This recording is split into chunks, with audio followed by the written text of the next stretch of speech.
Bismillahirrahmanirrahim. Assalamualaikum warahmatullahi wabarakatuh.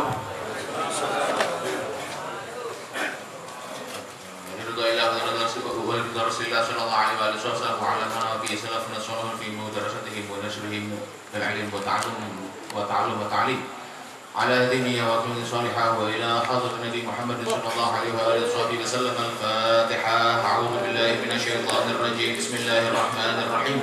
Alhamdulillahi rabbil alamin arrahmanir rahim maliki yaumiddin iyyaka na'budu wa iyyaka nasta'in ihdinas siratal mustaqim siratal ladzina an'amta 'alaihim ghairil maghdubi 'alaihim waladdallin amin. Alhamdulillah wassalatu wassalamu ala rasulillah Muhammad ibn Abdullah wa alihi wa sahbihi wa man wala wala haula wala quwwata illa billah. Subhanaka la ilma lana illa ma 'allamtana innaka antal alimul hakim. Rabbi shrah li sadri wa yassir li amri wahlul 'uqdatam min lisani yafqahu qawli amma ba'du. Ya, alhamdulillah napa saged kembali malih di pertemuan kedua. Iki ditunggu ndak? Judulnya di YouTube ana judulnya ndak? Episode kedua. Ya, napa masih kita di mukadimah kitab Tarikhul Hawadits wal Ahwal Nabawiyah. Setelah kemarin Buya Syekh Muhammad Malki rahimahullah menyatakan bahwa Allah Subhanahu wa taala mengutus Nabi Muhammad sallallahu alaihi wasallam dengan beberapa keistimewaan yang tidak Allah berikan kepada nabi yang lain. Di antara kemarin kita sudah bahas mengenai syafaat. Dan syafaatul uzma, syafaat yang menyelesaikan kekhawatiran di hari di padang mahsyar. Itu salah satu bentuk kekhususan yang Allah berikan kepada Nabi Muhammad sallallahu alaihi wasallam. Sing pun gak ada napa kitabe dibuka nek mungkin halaman 5. Ini coba sami halaman 5 napa halaman sami. Kemudian Buya Syekh Muhammad rahimahullah taala menyatakan qala Syekh Muhammad qala Imam Muhaddits Syekh Muhammad rahimahullah taala fi Tarikhul Hawadits Nabawiyah wa 'ilmi warakati fi darin amin radhiyallahu anhu wa ankum. Wa inna min ajalli ma yanbaghi ma'rifatuhu wa ta'rifuhu wa sarfu al-inayati ilayhi al-kalamu fil 'ulumin nabawiyyati wa sifatil muhammadiyyah. Dan di antara hal yang paling agung, dan hendaknya diketahui dan diajarkan. Jadi hal ini, hal yang akan disebut oleh beliau adalah hal yang paling agung dan yang perlu untuk diketahui dan juga diajarkan, diceritakan. Karena sirah Nabi itu manakib atau biografinya Kanjeng Nabi Muhammad sallallahu alaihi wasallam, dan itu perlu untuk diceritakan. Jadi ora usah mikir dengan aku ora ustaz ra cerita kisah Nabi, ora usah mikir. Pokoknya nek jenengan gadah apa enten cerita Kanjeng Nabi sing kira-kira bermanfaat, critakno. Karena di antara salah satu cara menghafal strategi pernah bilang di antara cara menghafal adalah nek jenengan untuk faedah pengetahuan baru selain diulang-ulang biar cepat hafal, itu diajarkan atau diceritakan. Itu salah satu cara supaya pengetahuan itu atau ilmu itu tetap menempel di otak. Termasuk di antara yang paling agung, yang paling istimewa dalam hal itu adalah mengaji sirah Nabi Muhammad sallallahu alaihi wasallam. Wasarfu inayati ilaih, bahkan bukan cuma mengetahui dan mengajari, tapi juga mengarahkan perhatian. Jadi Syekh Muhammad ngomong menyatakan bahwa yang paling agung yang hendaknya diketahui, yang kemudian hendaknya juga diajarkan, diceritakan, yang kemudian juga diperhatikan atau mendapat perhatian yang utama adalah al-kalamu fil 'ulumin nabawiyyati wa sifatil muhammadiyah, yaitu pembicaraan atau pembahasan mengenai sifat ilmu-ilmu kenabian dan sifat-sifat Nabi Muhammad sallallahu alaihi wasallam. Ini sebenarnya umum, termasuk dalam ilmu hadis juga membahas soal ini, karena hadis terkait dengan ucapan dan tindakan Nabi Muhammad sallallahu alaihi wasallam. Sirah termasuk bagian dari ilmu hadis itu, karena ilmu hadis itu global, tindakan, ucapan, akhlak dan lain sebagainya. Maka sirah adalah mengambil pecahan dari semua itu yang diurutkan dengan tahun per tahun. Tahun pertama Rasulullah begini, tahun kedua Rasulullah begini, tahun ketiga begini, terusnya sampai beliau wafat. Jadi sirah, ilmu sirah masuk di kategori ilmu yang berkaitan dengan Nabi Muhammad SAW dan masuk di keluarga besar ilmu hadis. Itulah kenapa nanti di Sirah Ibnu Hisham, salah satu sirah, kitab sirah yang paling tua yang sampai sekarang masih ada. Itu setiap kisah, itu kadang penulisnya menyebutkan sanadnya. Anfulan sampai tu fulanan qala, anfulan sampai tu fulan akhbar. Jadi dari fulan bahwa fulan ini melihat Rasulullah begini, dari fulan bahwa Rasulullah ini melihat Rasulullah begini. Ya. Karena sirah itu cabang dari ilmu hadis. Jadi di awal-awal itu masih sering menyebutkan sanadnya langsung. Waqad sannafal ulama, dan karena itu tadi, karena ilmu sirah Nabi, biografi Nabi adalah ilmu yang salah satu yang paling agung, yang paling penting untuk diperhatikan. Waqad sannafal ulama, para ulama sudah mengarang karya-karya. Fi dzalika kutuban katsira, banyak kitab-kitab. Ma baina tarikh wa syama'il wa aqwal wa af'al wa ahkam wa dzalik. Di antara karya-karya itu ada yang khusus membahas tarikh sejarahnya Nabi. Misalnya sing kuno sing zaman nopo di iku Sirah Ibnu Ishaq. Kemudian nulis Sirah Ibnu Hisham. Yang nulis siapa? Hadayatul Anwar. Ya sing baru juga Rahiqul Maktum. Iku sejarah Nabi sing apa per tahun. Dan ada juga para ulama yang nulis Syama'il. Ya, akhlak, kepribadian Nabi, kebiasaan Nabi. Bahkan Syama'il ini makin bukan cuma akhlaknya Nabi, tapi juga benda-benda yang berhubungan dengan Nabi. Sampai makin bentuk gelasnya Nabi ngeten, bentuk pedangnya ngeten, bentuk tikere ngeten, teropae ngeten, cara duduknya begini umum makin Syama'il. Jadi bukan cuma akhlaknya Nabi, tapi juga hal-hal atau benda-benda yang berhubungan dengan Nabi Muhammad SAW. Dan ada juga waqwal, dan ada juga para ulama yang nulis perhatiannya beliau kepada Nabi, menulis dengan hadis-hadis Nabi dok, ucapan-ucapan Nabi, hadis Nabi yang berupa ucapan. Misalnya kumpulan Sahih Bukhari, rata-rata Sahih Bukhari itu adalah haditsul aqwal, hadis-hadis yang berupa ucapan dari Nabi Muhammad SAW. Karena makanya hadis itu selain ucapan, yang umum gitu. Selain ucapan, pakai af'al, tindakan, sama takrir. Takrir itu persetujuan Nabi. Jadi ucapan di Rasulullah mengucap, akwal Rasulullah amal Rasulullah mengamalkan, melakukan. Takrir atau ikrar itu Rasulullah melihat sahabat melakukan sesuatu atau mengucapkan sesuatu dan Nabi tidak membantahnya. Itu disebut dengan takrir.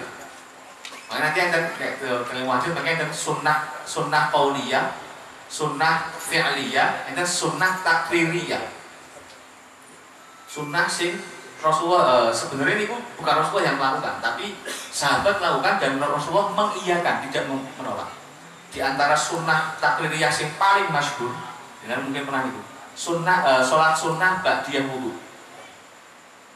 Pernah kalau kita lihat? Nanti deh, betul saja kita menang lah. Seperti itu tadi loh, balik menang mengenai waktu wa aqwal wa af'al wa ahkam. Dan juga ada para ulama sing ngarang af'al Nabi dok, tindakan Nabi dok. Ada juga yang berhubungan dengan hukum-hukum. Ya, makanya nanti ada beberapa kitab hadis itu istilahnya cuma ahaditsul ahkam. Hadis saja yang berhubungan dengan hukum. Yang paling masyhur Bulughul Maram karangannya Ibnu Hajar. Dan banyak yang lainnya. Famin humul muqil wal muqfir. Di antara ulama itu ada yang nulis banyak, tebal, ada yang nulis tipis.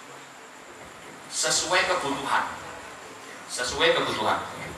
Kullun ala mablaghi ilmihi wa miqdari fahmi. Dan masing-masing para ulama niku ngarang sing cilik apa sing kandel apa sing cuman af'ali Kanjeng Nabi, apa aqwali Kanjeng Nabi niku sesuai keadaan. Karena setiap zaman butuh pemfokusan pembahasan sendiri-sendiri. Setiap zaman butuh fokus pembahasan sendiri-sendiri. Dan ceritanya lah pokoknya. Ini kita akan mempertimbangkan dulu. Walamma ra'aitu, kemudian beliau Syekh Muhammad ini mulai menjelaskan sebab penulisan kitab ini. Walamma ra'aitu kata surah al-himami an mutala'ati tilkal kutub. Dan tatkala aku melihat menurunnya semangat mutola'ah, mengkaji kitab-kitab itu, kitab sing kuno niku. Karena memang kitab kuno mungkin zaman saat ini bahasanya pun ada beberapa yang tidak lazim lagi. Ada beberapa bahasa yang mungkin tidak lazim lagi, atau mungkin terasa aneh karena jarang digunakan, atau mungkin adatnya sudah berubah, sehingga semangatnya orang niku mulai menurun untuk mengkaji kitab-kitab sing kuno-kuno niku wae. Misalnya awake dhewe nek mengkaji babat Jawi wis mungkin semumet. Bahasane niku bahasa Kawi. Jawi Kawi. Wis bingung. Bahasa Arab ngoten. Bahasa Arab sing zamane Rasulullah, zaman para sahabat tabi'in, niku ada beberapa yang kemudian berubah pergeseran makna atau sudah tidak dikenal lagi. Sehingga perlu pembaruan penulisan sejarah Nabi atau pembaruan penulisan kitab-kitab kuno. Itu yang nanti dibahas di dalam konteks tajdid agama, pembaruan agama itu sini. Jadi tajdid agama, pembaruan agama atau bahasanya sekarang revolusi agama, itu bukan merubah hukum yang sudah ada. Hukum tetap wajib. Hukum wajib tidak berubah. Yang wajib tetap wajib, yang haram tetap haram.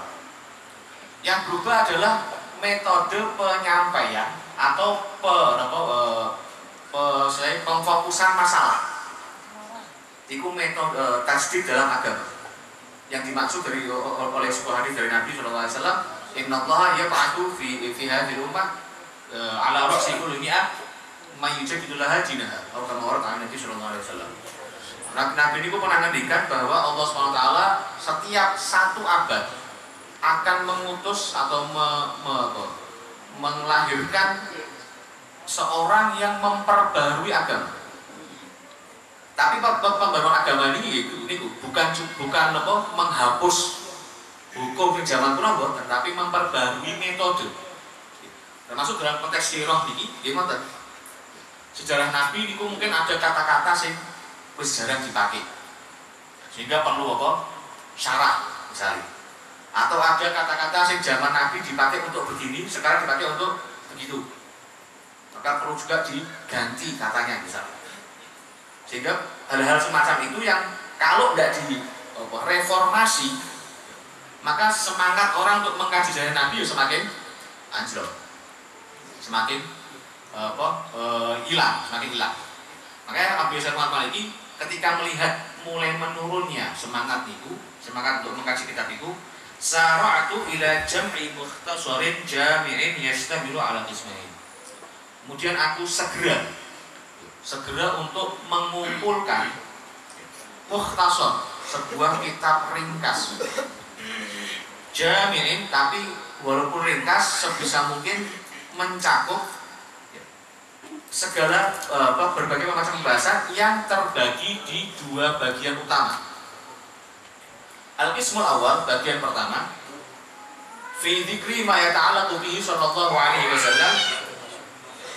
Yang bagian pertama adalah menyebutkan hal-hal yang terkait dengan Nabi Shallallahu Alaihi Wasallam, min ahwalihi, dari kondisi atau keadaan beliau, al-awwaliyah, yang paling fondasi yang paling utama atau yang paling sering, wa ma yunsabu ilaihi, dan hal-hal yang atau segala macam tokoh atau sosok yang dinisbatkan kepada beliau, min auladin, dari putra-putra, wa banatin, putri-putri, wa zaujatin, istri-istri, wa a'mamin, wa ammat, wa akhwal, wa murdi'at, wa ikhwan, wa akhwat.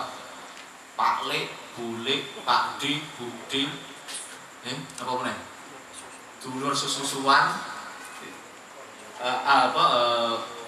dasar itu ada perbedaan antara pakdi atau napa budi saking pihak bapak, napa pakdi napa budi saking pihak ibu. Saking pihak bapak itu disebut dengan amun atau ammatun itu. Sementara dari pihak ibu disebut dengan kholun atau kholatun. Ini tanggal 3 apa? Akhwali Kanjeng Nabi. Apa bibi Kanjeng Nabi saka bayi iku sapa? Mesti bingung. Karena jarang krungu kan. Tapi nek pamane Rasulullah sing dari pihak abah, dari pihak ayah jenengan pasti sering dengar lah Sayyidina Hamzah, Sayyidina Abu, Sayyidina Abbas, Abu Thalib, ya, Abu Lahab dan sebagainya.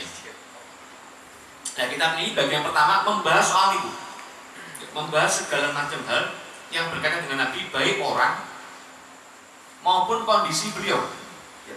Bahkan sebutkan ini wa mawali, ya, budak-budak beliau, wa khuddam, orang-orang yang khadim beliau yang menjadi khadim terjemahan itu asisten ya khidmat kepada beliau ya wa hurras tentang penjaga misalnya mungkin satpam nama pola wa kutub wa rusul wa amara ya sahabat sing bagian nulis sing bagian ngirim surat dan lain sebagainya. Dan umara pimpinan sebuah perang. Jadi Rasulullah itu saking teraturnya hidup beliau. Semua sahabat itu punya jatah tugas masing-masing. Jadi mungkin juga itu cara beliau untuk merangkul semua orang. Jadi yang sahabat sing nanti tugasnya betake sandale Kanjeng Nabi. Di antaranya adalah yang maksud adalah Sayyidina Abdullah bin Mas'ud. Ketika Abdul Mas'ud itu naik Rasulullah nyangkut sandal, itu langsung sandalnya diangkat terus dikep. Padahal nek dimaring nggak mungkin gitu ya. Tapi ini gue satu penghormatan Sayyidina Abdul Mas'ud kepada Rasulullah SAW. Kan pada saat itu seperti itu. Kemudian ada lagi sahabat yang tugasnya itu ngecor air untuk wudhu. Zaman dia ono perang, saya ini ono perang sanyo munggah dhuwur apa gampang. Zaman ini yang baju wudhu itu kudu ngisi sik saking napa sumur teng ndi napa. Nah iku mangke ente sing ngesokke. Ya iku enten sahabat sing tugasé ngesokke iki. Jenderal yang masyhur adalah Sayyidina Anas bin Malik. Anas bin Malik itu salah satu orang yang khidmat pada Rasulullah dari beliau kecil sampai beliau dewasa. Jadi selama Rasulullah di Madinah sampai beliau kapundhut niku khadim utama Rasulullah adalah Sayyidina Anas bin Malik. Iku tugas salah satu tugas Anas bin Malik itu Rasulullah bagi meng wudu iku ngesokke air wudu ini saking ngendi. Enten mulai sahabat sing tugasé niku mangke nek misalnya Rasulullah ngutus perang. Rasulullah boten berangkat perang niku. Rasulullah tunjuk fulan jadi pemimpin. Fulan jadi pemimpin. Wes mangkat daerah kono.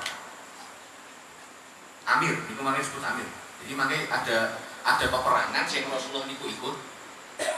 Ada peperangan yang Rasulullah itu nanti tidak ikut, hanya mutus utusan. Itu makanya nek perang yang Rasulullah sampai turun panggung, turun medan disebut dengan ghazwah. Ghazwah. Mari Badar itu disebut dengan ghazwah Badar. Kemudian Uhud disebut dengan ghazwah Uhud karena Rasulullah langsung turun ke medan pertempuran. Sementara kalau Rasulullah hanya ngutus sahabat ya, bersama pasukan, Rasulullah tidak berangkat, ini disebut dengan sariyah. Sariyah itu banyak. Disebutkan di sebuah riwayat ada sekitar 72 yang pernah Rasulullah utus. Baik ghazwah maupun sariyah, ya. Pokoknya Rasulullah kok sudah jambian kan gentle, nah perang janjian sih, sudah kono ketemunya jam semene. Sebelah kono iki keteke musuh iki mangkat saka kota iki hari semene kok tekan medan pertempuran jam semene hari ini ketemu. Dan itu sampai teng mriku terjadi perang ataupun tidak tetap disebut ghazwah maupun sariyah. Jadi jangan mikir bahwa Rasulullah ini senang perang sampai kirim pasukan 72 kali. Mboten niku 72 itu sampai perang paling cuma 10 20. Liane itu musuh Melayu lah, musuh piye lah. Jadi memang kondisi itu harus seperti itu. Tapi dari 72 utusan Rasulullah itu tidak semuanya terjadi perang fisik. Tapi karena sudah terlanjur keluar, tetap disebut dengan syariah. Sama ghazwan itu nggak ngoten. Ada beberapa ghazwan itu yang Rasulullah tidak sampai perang. Tidak sampai perang. Hanya duel-duel fisik. Di antaranya adalah Khandaq. Khandaq itu tidak terjadi peperangan besar.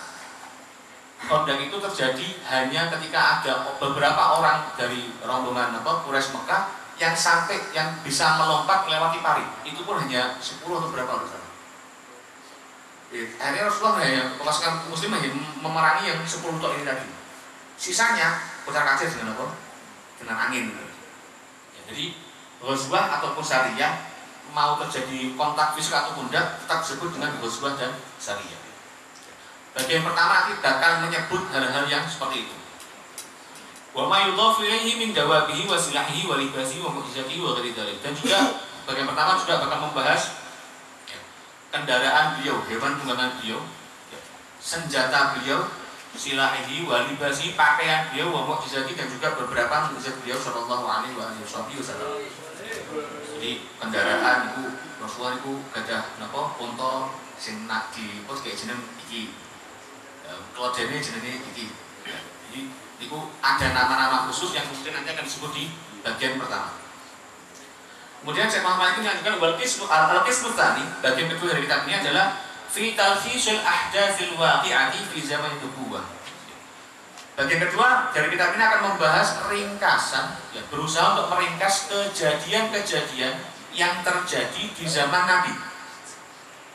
Yang terjadi di zaman Nabi, ibtida'an minas sanati tsaniyati min maulidi sallallahu alaihi wasallam, yang akan dimulai dari tahun kedua setelah kelahiran Nabi. Tahun kedua setelah kelahiran Nabi ila wafatihi, sampai beliau pindah alam, bitasalsuliz zamani wa tartib bitarihi ma'a ghairi ikhtisar, yang nanti akan diurutkan sesuai dengan urutan tahunnya. Dan beliau menyatakan ma'a ghairi ikhtisar, sebisa mungkin tak ringkesno. Supaya napa? Lah sing ngaji semangatnya menurun, akhirnya diringkes-ringkes mboten niku. Ya, misalnya napa mboten semangatnya menurun, mungkin sekitar wis kandel-kandel. Karena sudah berosat. Ya, sing itu di Siratul Ibad. Itu kan 12 jilid. Ini dengan ngaji 12 jilid pirang tahun gitu ya. Pokoknya ketemu 8 sekali. Wah. Satu hari kena putu nih menurut. Kemudian terakhir ini apa?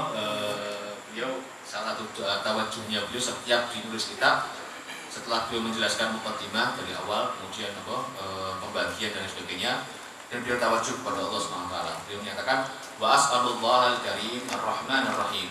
Dan aku memohon kepada Allah Subhanahu wa taala al-karim yang maha dermawan, ar-rahman ar-rahim, maha pengasih dan maha penyayang. Ayyu'azzima liyal faidah. Semoga Allah SWT membesarkan, mengkalikan, ya, membesarkan faedah yang akan kembali untuk nanti. Jadi beliau berharap kitab ini bisa bermanfaat bagi siapapun yang mengkajinya. Wa ayyaj'ala ijazati fihi ar-ridha wal maghfirah. Dan supaya agar Allah SWT menjadikan ijazahku atau penulisanku, balasanku dalam penulisan kitab ini ar-ridha wal maghfirah, ridha li Gusti Allah dan pengampunan saking Gusti Allah Subhanahu wa taala. Bagi siapa? Bagiku, wali walidayya, bagi kedua orang tuaku, wali jami'il muslimin, dan bagi semua kaum muslimin. Ini sapa hebate tiang-tiang gede ngoten. Yang donga niku mboten kangge awake tok, tapi kangge napa? Kaum muslimin juga. Makanya enten nasihat itu setiap dengan doa sebisa mungkin embel-embeli dengan Allahumma ghfir lil muslimina wal muslimat. Allahumma ghfir lil muslimina wal muslimat. Sebisa mungkin, karena niku salah satu cara kita supaya kita berperan gawe kaum muslimin. Soalnya ngenteni dengan ngeki bantuan yo kita suwe gitu ya. Jadi paling enggak donga. Bahkan sebutkan Imam Suyuti pernah menyatakan bahwa di antara ada doa yang niku napa rutin mendawamkan niku termasuk dari golongan wali abdal Gusti Allah. Iku doa sing Allahumma farrij ummat sayyidina Muhammad, Allahumma jkur ummat sayyidina Muhammad, Allahumma arham ummat sayyidina Muhammad, dan seterusnya. Iku nek jangan ngamalke dadi wali abdal sebenarnya. Ya, orang semua wali nikah, apa wali murid, wali abdal. Walhamdulillahirabbil alamin. Kemudian beliau menutup dengan ucapan alhamdulillahirabbil alamin. Dan kitab ini ditulis ya Ghurratul Rajabil Farad pada awal bulan Rajab tahun 1397 Hijriah. Berarti sekitar tahun 1977. Ya, 1977 atau 1978. Di kitab ini ditulis sebelum lahir boy. Namun jenengan terus, dan ini karena beliau ada dua bagian. Pertama itu syama'il, akhlaknya Kanjeng Nabi, kemudian keluarga dan lain sebagainya. Yang bagian kedua adalah sejarah sirah secara urut tahun ke tahun. Dengan econe itu dimulai saking pundi. Saking syama'il, ya, akhlaknya Kanjeng Nabi, nopo langsung ke Ismul Tsani, yang membahas sejarah Nabi dari tahun per tahun. Syama'il sih, oke, ya. Pokoknya sesuai request pokoknya ini.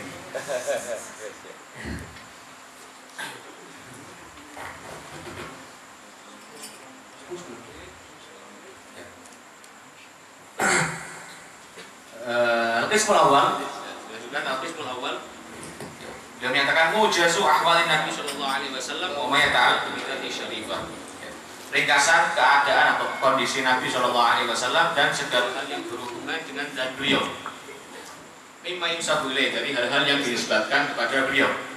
Wa yakhtassu bihi min asy-syu'unil ma'rufatil ma'rufah, dan hal-hal yang khusus ada pada diri beliau. Jadi yang dibahas di sini hanya hal-hal yang khusus untuk Nabi sallallahu alaihi wasallam. Jadi bukan bahas soal Nabi yang lain. Makanya karena nanti ada beberapa hal yang Nabi yang lain tidak dapat, di antaranya beberapa mukjizat dan sebagainya. Jadi bukan nasab syarif. Yang pertama nasab Kanjeng Nabi sallallahu alaihi wasallam. Niki nasab niki penting, sampai sebagian ulama menyatakan bahwa perlu untuk dihafal, karena dia menyatakan wajib untuk dihafal. Nabi sallallahu alaihi wasallam niku bernama Muhammad bin Abdullah bin Abdul Muttalib bin Hashim bin Abdi Manaf ibn Qusay bin Kilab bin Murrah bin Ka'ab bin Lu'ay bin Ghalib bin Fihr bin Malik ibn Nadhr bin Kinanah bin Khuzaimah bin Mudrikah bin Ilyas bin Mudar bin Nizar bin Ma'ad bin Adnan. Apa itu? 20 juga ada di dulu. Ada masih dari? Oh iya, sama Tuban. Ya, itu lagi. Oh, ada nanti sana Wigamet minta kursi sedikit betapa nanti ya. Adnan, orang ya tokoh yang disebut dengan Adnan ini niku sudah ila Ismail ibn Khalil Ibrahim alaihi wassalam. Jadi Adnan niku semua orang sudah mengakui bahwa Adnan ini adalah keturunan dari Nabi Allah Ismail bin Ibrahim. Sementara dari Adnan sampai ke atas, sampai ke Nabi Ismail banyak khilaf. Nasabnya niku banyak khilaf. Tapi semua orang mengakui bahwa Adnan itu adalah cucu dari Nabi Allah Ismail. Makanya Nabi SAW ketika ada satu sahabat menghadap beliau sangat terkenal nasab, Rasulullah bilang, wahai fulan, unsubni, sebutlah nasabku. Itu sahabat itu langsung nyebut anta Muhammad bin Abdullah bin Abdul Muttalib bin Hashim bin Abdi Manaf bin Qusay bin Kilab bin Murrah bin Ka'ab bin Lu'ay bin Ghalib bin Fihr bin Malik bin Nadhr bin Kinanah bin Khuzaimah bin Mudrikah bin Ilyas bin Mudar bin Nizar bin Ma'ad bin Adnan. Rasulullah setelah sifat tadi sampai ke Adnan, Rasulullah bilang cukup. Wa ma ba'dahu kadzaban nasabu. Yang ke atas itu banyak ahli nasab sing ngapusi atau ndak teliti dalam penyebutan nama ke atasnya. Sehingga para ulama kemudian menyatakan bahwa nanti misalnya dengan apa ke nasab itu Rasulullah, sing apa sampai Adnan tok wae, aja kebablasan. Nek Allah tekan Adam malah tambah 2 belas gitu ya. Kalau nek 100 atau 200 nama mungkin. Memang ada banyak khilaf, tapi nanti jangan mungkin untuk perlu pengen tahu bisa lihat di Sirah bin Hisham disebutkan satu persatu. Jadi yang mu'tamad, yang sahih, yang para ulama sepakat bahwa nasab Nabi yang diakui oleh Nabi sendiri Iku nasabe beliau yang sampai ke Adnan. Yang sampai ke Adnan. Iku Rasulullah mengaku sendiri, dan semua orang yang di Arab saat itu mengaku sudah tahu bahwa Adnan keturunan dari Nabi Allah Ismail. Adnan keturunan dari Nabi Allah Ismail. Wallahu a'lam bishawab. Nanti insyaallah kita lanjut lagi di pertemuan selapan depan. Ya, mulai masuk di kejadian atau fenomena yang terjadi saat Nabi Muhammad SAW